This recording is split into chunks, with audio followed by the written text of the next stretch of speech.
আসসালামু আলাইকুম, আমি ডাক্তার মাহমুদুল হাসান।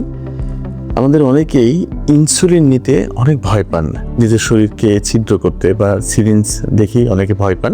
আসলে ইনসুলিন এমন একটি মেডিসিন, এমন একটি ওষুধ যেটি অন্যান্য সকল ওষুধের চাইতে ডায়াবেটিস কন্ট্রোলের জন্য সবচেয়ে বেশি ভালো ভূমিকা রাখে। এটাকে আমরা এভাবে বলতে পারি যে আমাদের শরীরে একটি অঙ্গ আছে যার নাম প্যানক্রিয়াস বা অগ্ন্যাশয়, সেখান থেকে ইনসুলিন রিলিজ হয়। এই ইনসুলিনটা আমাদের শরীরে নর্মাল ব্লাড গ্লুকোজকে কন্ট্রোল করে, নিয়ম ঠিক কন্ট্রোলের মধ্যে রাখে। কিন্তু যদি কোনোভাবে ইনসুলিনের ঘাটতি দেখা যায় তখন আমাদের ডায়াবেটিস হয়।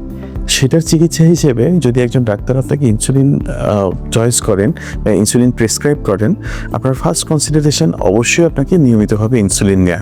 অনেকে ইনসুলিনের যে ভয়টা পান, আসলে এই ভয়টি পাওয়া উচিত নয়, কারণ অন্যান্য ড্রাগ কখনো ইনসুলিনের মতো ডায়াবেটিস কন্ট্রোল করতে পারবে না।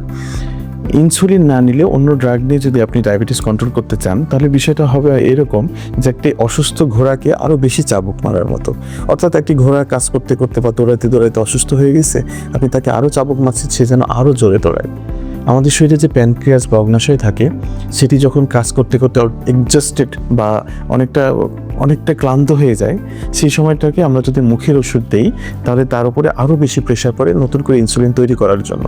কিন্তু এটি না করে যদি আমরা তাকে রেস্টে রেখে আমরা ইনসুলিন দেই, তাহলে সেই অগ্ন্যাশয়ে সেটি আবার কার্যপ্রণালী স্বাভাবিকভাবে করতে পারে।